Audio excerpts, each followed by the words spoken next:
Maxed Out Man, helping you become the man you were made to be. Hey guys, it's Kevin Davis from the Maxed Out Man podcast. This is episode number 36. I'm with Marques Ogden. Marques is a former NFL player, and he is now an inspirational keynote speaker across the world, 3-time bestselling author, and he hosts a podcast, Get Authentic with Marques Ogden. Marques, I appreciate you taking the time to be here. Had a little bit of technical snafu, just be full disclosure on that. So I appreciate you kind of bearing with me on that. After all these podcasts, you think I'd know better what I'm doing, but we're all just kind of making this up as we go along, at least on my side. So Marques, thanks for being here. I appreciate you. Tell us, kind of give us your background, what it is that you do, how you got there, and kind of what your goal is with all of this in that you do. Yeah, so I'm from Washington, D.C. I live in Fuquay-Varina, North Carolina, about half hour outside of Raleigh. I am divorced recently. I am the father of 2 beautiful girls, a 19-year-old that is in his sophomore year at NYU, and a 9-year-old. I am a national, international keynote speaker, executive coach, trainer, 4-time best-selling author. I am also a brand ambassador, business owner, and I'm also the host of the Get Authentic with Marques Ogden podcast.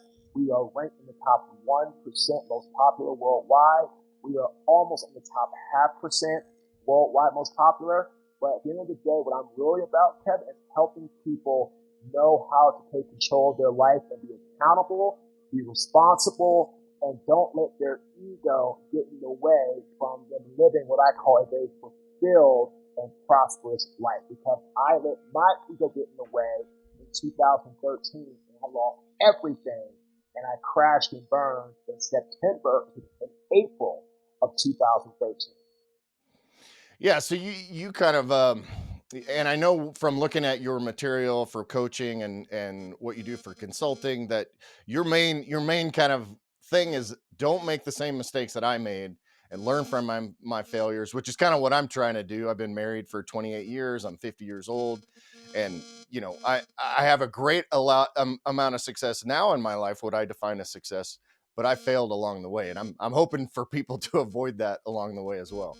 Yeah, of course. I mean, great teachers are all about sharing with their students, with their followers, with people that they're serving, their mistakes, their journey, their ups and downs to help others not make those mistakes. Now, again, we're all human beings. We're going to all make mistakes, plain and simple.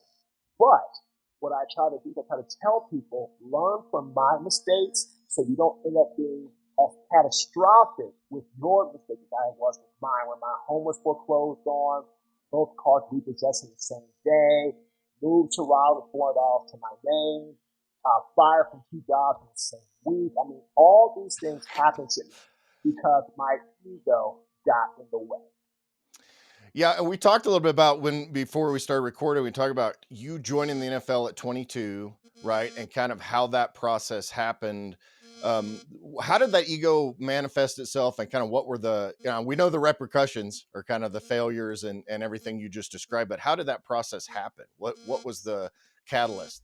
Great question, Kevin. So what happened is, as my construction company paid into enterprises that are having massive success, I became what I call very much focused on external motivating factors: money, fame, notoriety, women, cars, parties, drinking, all those things. And I lost sight of who I was as a man, a humble man, grateful man to get to that point. I treat my team correctly, with respect, dignity, and all these other things.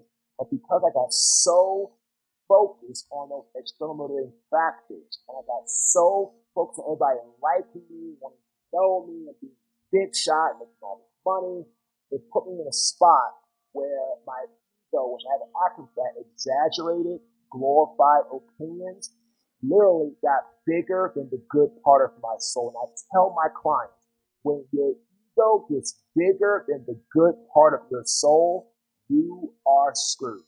And that's what happened to me. And again, I have also another saying: if you're not ready to handle success, success will hand you your ass. And that's exactly what it did to me.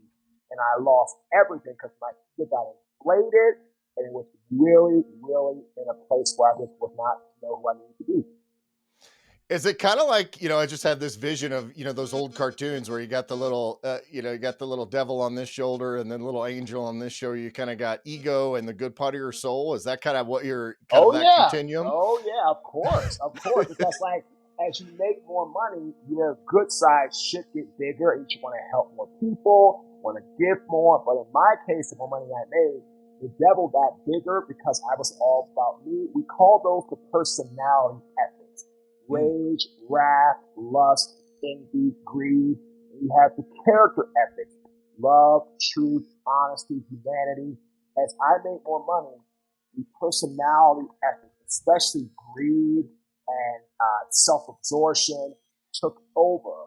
As a result of that, Kevin, it put me in a spot where I crashed and burned. Yeah, because they say about money, right? Money is an amplifier. Money is not a creator necessarily. Money, whether if you're kind of a dick and you're a poor one, you're probably going to be a dick if you're a rich one, right? Like, and that's where we start. And what people like yourself are doing is trying to help people take that and learn to more embrace the good part of their soul to overcome sort of our natural, you know, nature that tends to lean more towards what you're saying, greed and lust and all those, right? Correct, because what happens is if you're not in a position of realizing where you're headed or heading, then you can't stop yourself.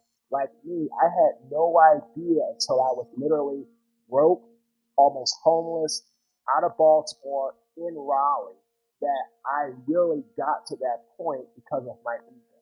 I thought I got to that point because I spent a lot of money on one job and was denied my change order by the developer and the contractor. And in reality, it was all the things I did leading up to that, pushing away my best employees, getting in a position where I wasn't helping anybody. Being inspired was all about themselves. All these things. As a result, that's how I ended up bankrupt. And of course, the job would have done it eventually, but if I hadn't pushed away my best employees and my best team members, maybe I could have been smarter and not spent all that money and not ended up going off the ring, off the whack. Yeah, because what you're describing is really being over leveraged, right? Like that's a business term. You're over leveraged financially. You're over leveraged, from a team standpoint because you had leveraged those team members to a point where they were no longer effective.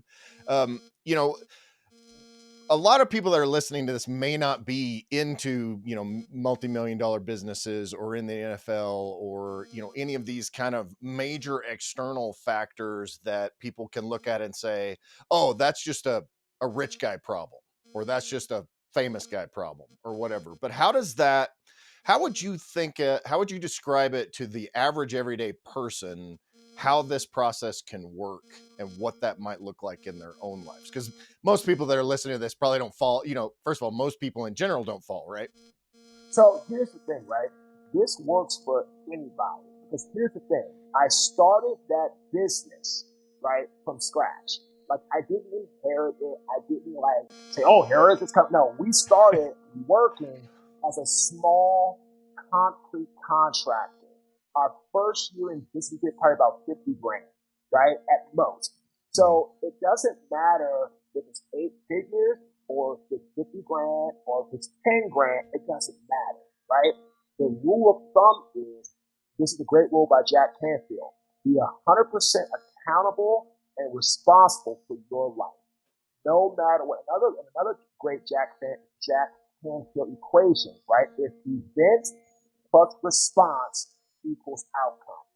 Everything in life is an event. Job, relationship, moving here, doing this, trying to lose weight, whatever it is. Everything could be, it's an event, right? But what Jack said is so true. You can control three things when it comes to your response. Your thoughts, your behavior, your images. So what you tell yourself is your thoughts, right? What you can see for yourself are your images. How you act is your behavior. If you can control those three things, you have the best chance to control the outcome. So if you're listening, in life, you're going to always have an event. You're going to always have that main stage, opportunity. Doesn't matter how big or small. It could be broad lights on, it could be big bright lights on Broadway.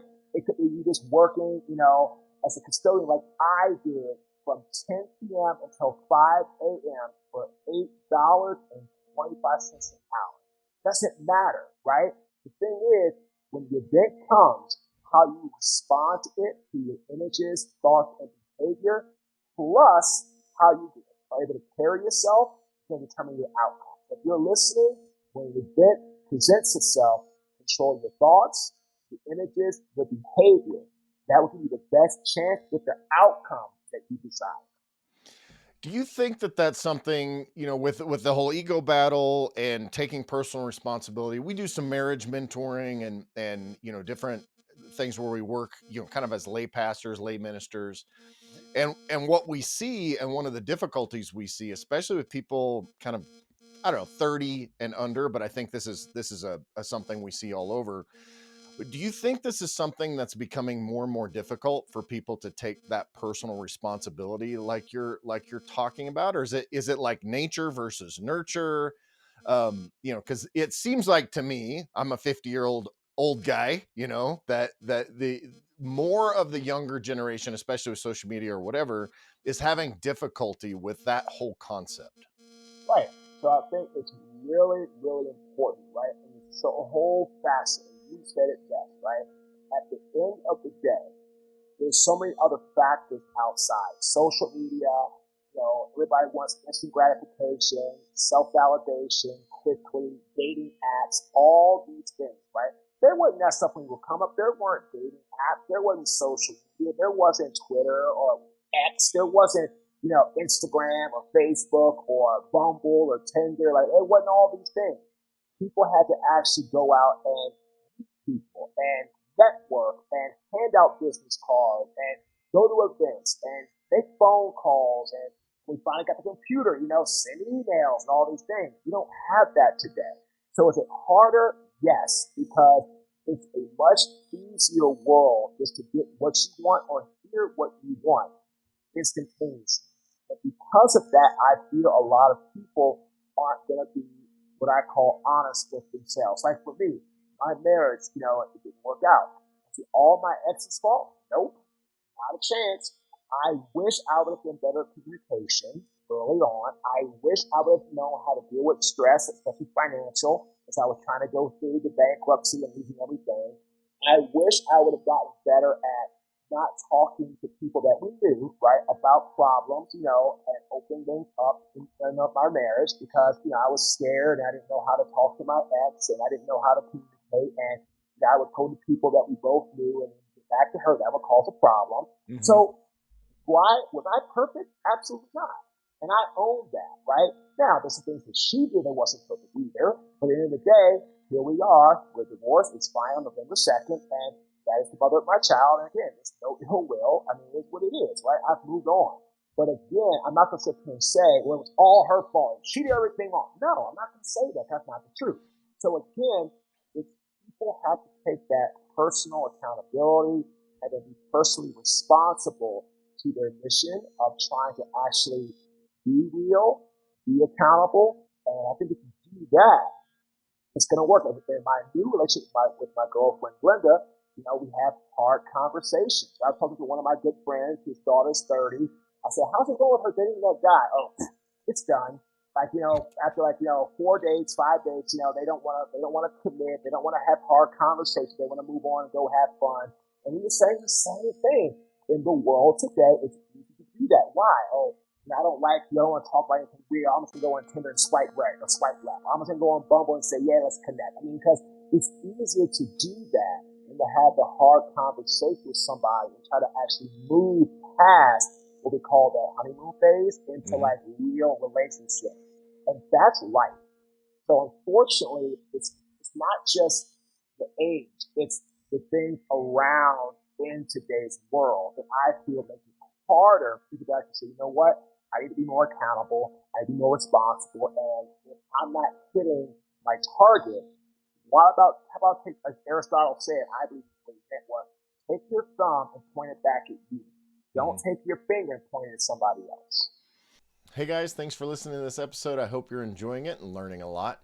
If you're looking for extra help, don't forget that I do offer one-on-one coaching. We can talk through a ton of different issues. I can give you guides, guidelines, and logistical help to help you take that next step or go to that next level in some of the things that you're dealing with in your life. We also have some course content, some guides, and a lot of educational materials over at maxedoutman.com. For the coaching, go ahead and go to maxedoutman.com/coaching, and you can learn about that. And then just go to maxedoutman.com for everything else. Thanks for joining us. Now back to the episode. Yeah, that personal responsibility thing works in both directions. Dr. Gary Chapman, who wrote The 5 Love Languages, which is a very popular kind of concept, he did a video that we watch, and this is like mid 90s, where he starts talking about he's doing premarital counseling with this young couple, and he asked them, well, how do you guys deal with conflict? And he said they basically look at each other like they have no idea what he's talking about. What do you mean conflict? We're in love. What is there ever going to be conflict? How do we deal? We don't have to deal with that because we're always going to be perfect, right? Everything's going to be great.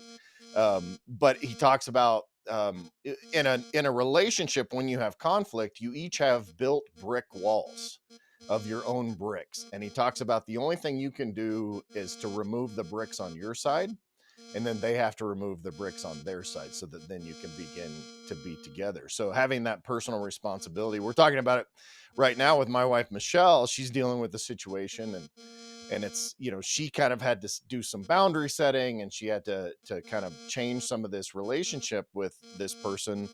And now they're not responding to her. They're kind of ignoring her and kind of doing their own thing. They may be processing it. But I said, hey, all you can do is be responsible for what you put out there in a loving, kind, and responsible way. And you can't be responsible for how they respond to you, because she internalizes that. The podcast I listened to was with Trish Kendall, and I know, and you guys talked about therapy. And I found it really interesting and kind of poignant for the audience that I have, because if I'm talking to a bunch of men 35 plus, and you say therapy, what, their usual response is, oh, no way, I don't do that. Right. And talk a little bit about that and kind of how you teach people to think about that and approach that. So therapy is a way to get out your emotions in a safe place where you don't end up carrying them and pushing off of somebody else. I heard somebody say this: if you don't transform your trauma, you will transmit.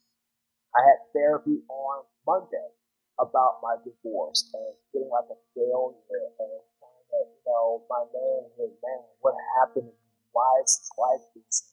Now, I'm in a much better place than I ever was, right? Because I look at the end of it like, I was not with the right person. It wasn't meant to be. Sometimes it's hard to own that. It really is. And my pastor, who actually is the pastor for the retired Raven chapter players, a good friend of mine, Corey said, Marshall, going through a ton of emotions right now. This is normal.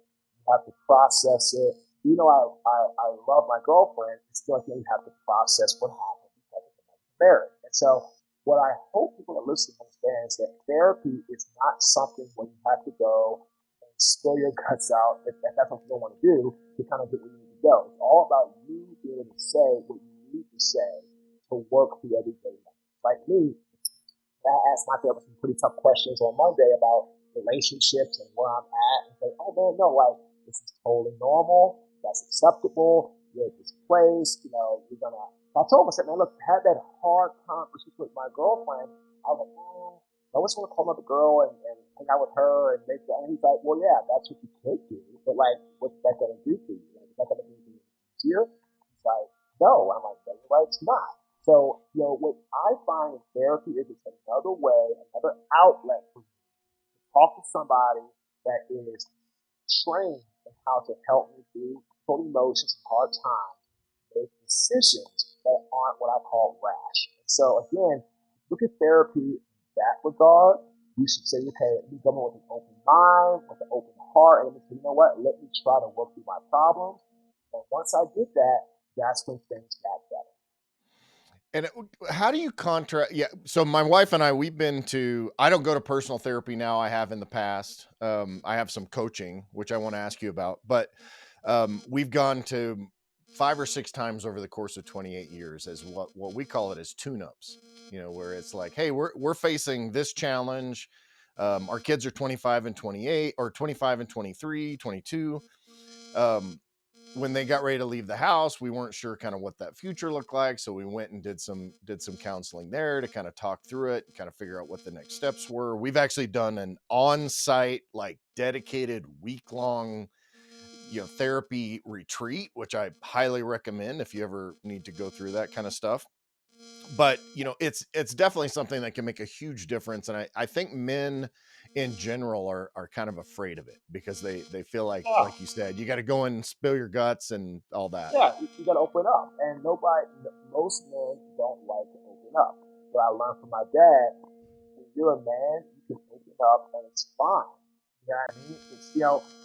It's really, you be who you are.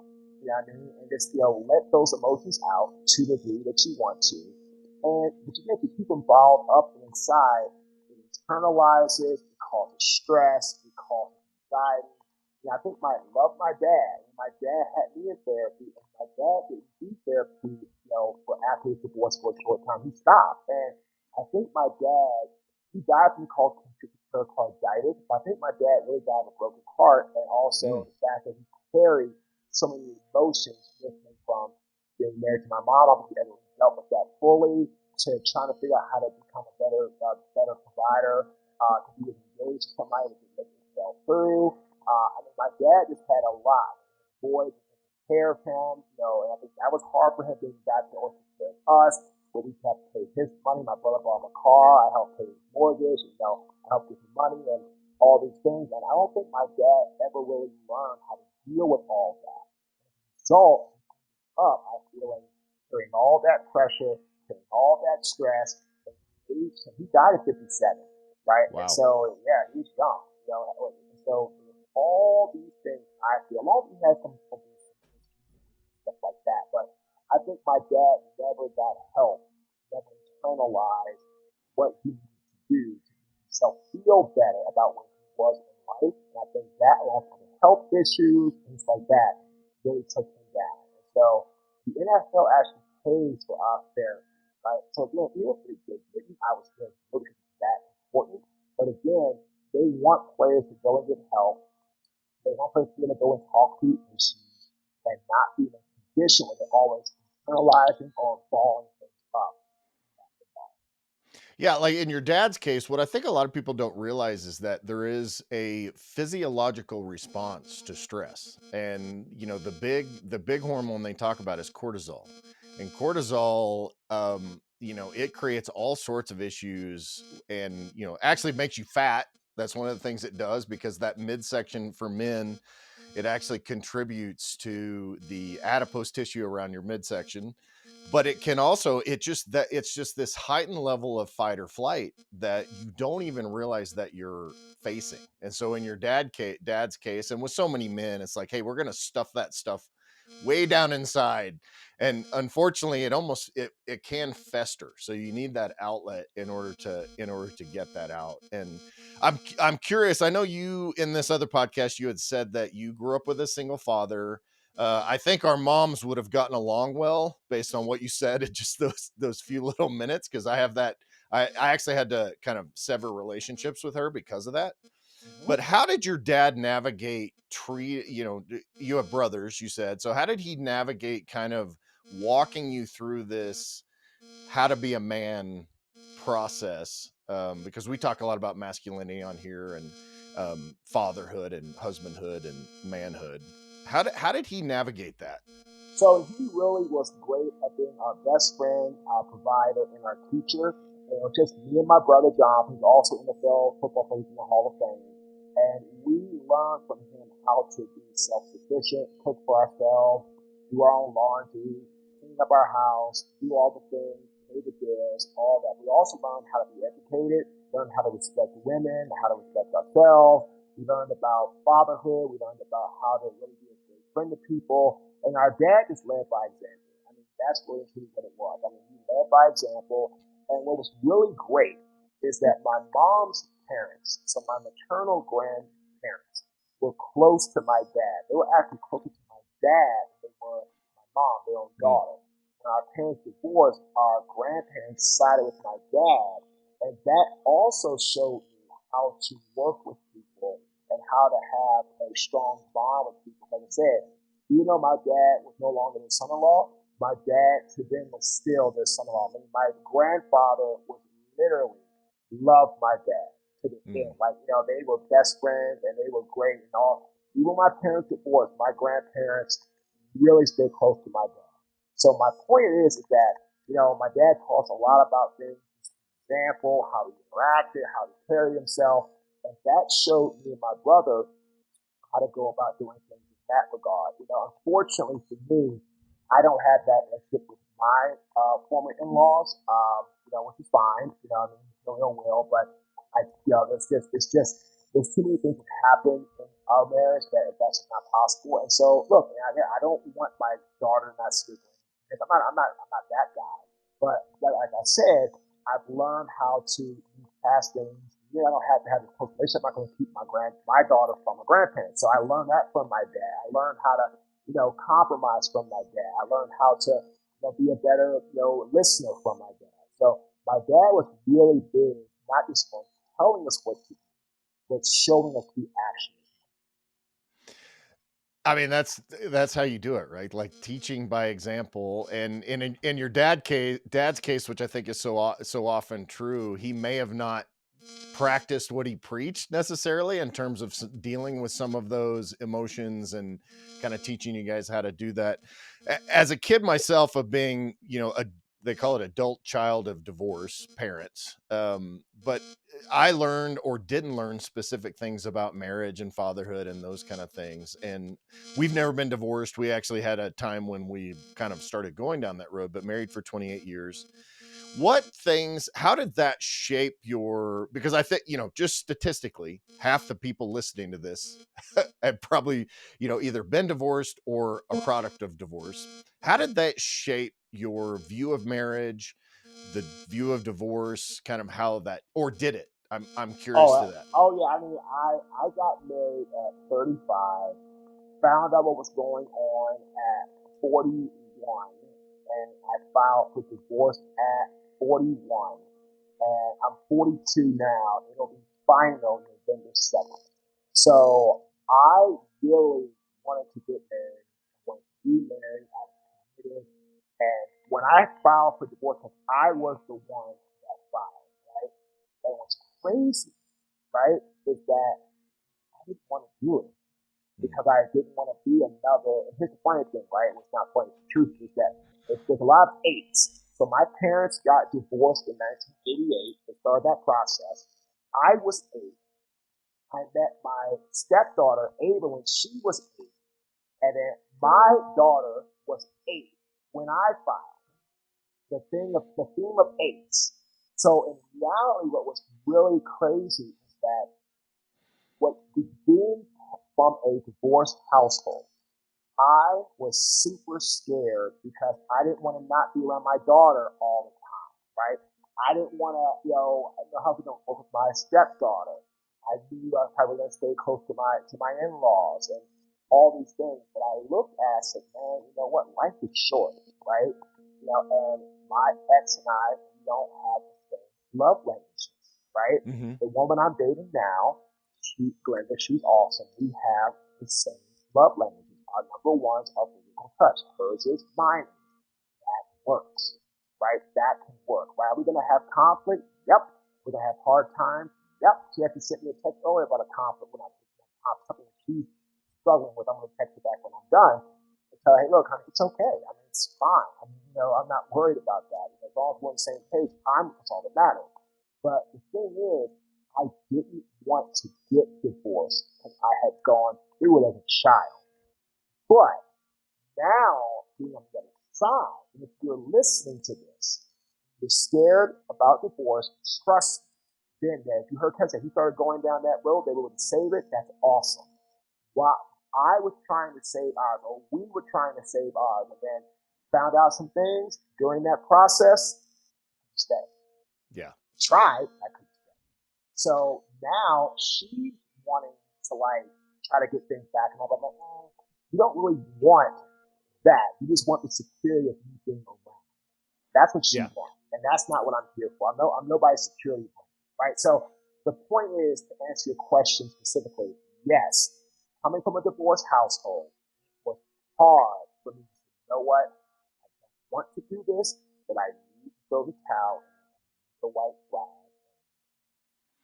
And I think you pointed out earlier that really the secret to taking that and turning it into something positive or avoiding it would be to do what you said, which is what you're doing with your current girlfriend, having those hard conversations and really being open and honest about, you know, how I view marriage or how I view this relationship and how I view long-term commitments. My youngest daughter has been through a series of just terrible boyfriends. We didn't like any of them, but which happens.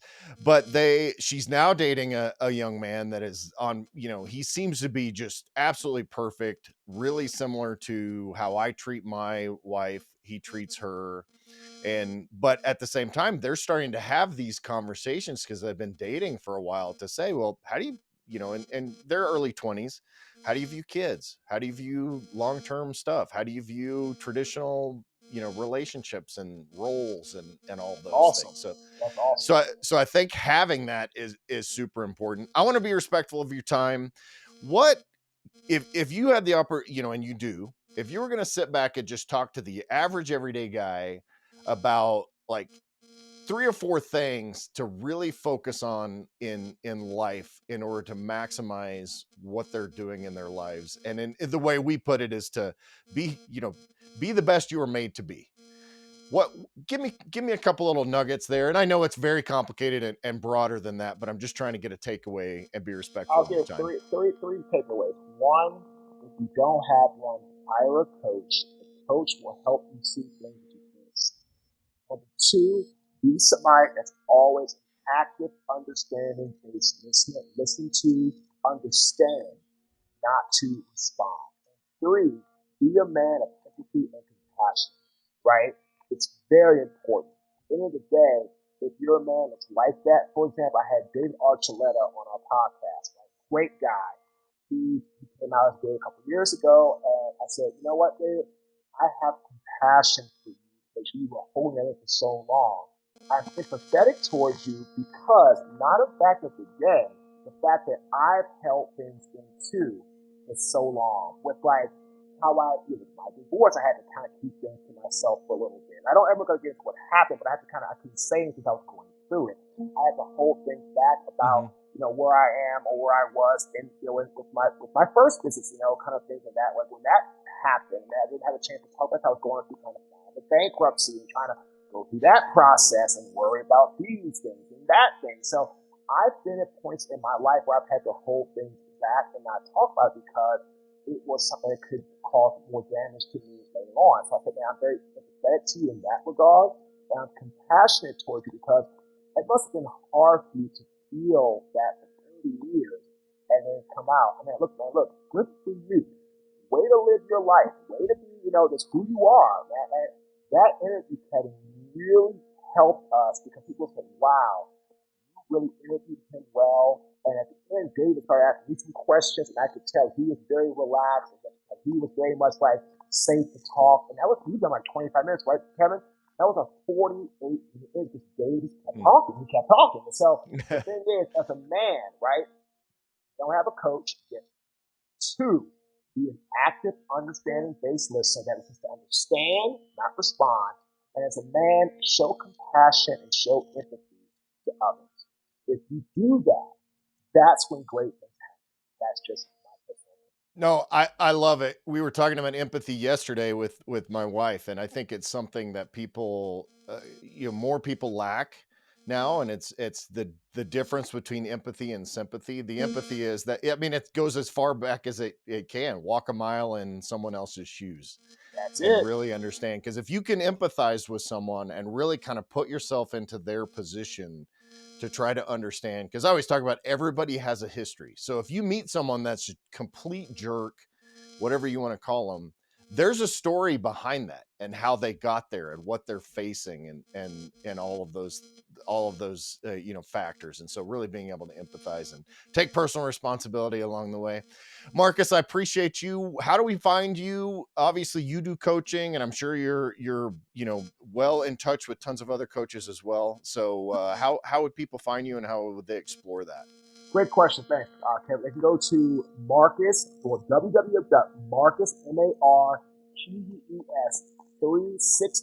360.com, or our website, www.marques, MARQUES Ogden, OGDEN.com, and connect with us. Send me an email, marques@marquesogden.com.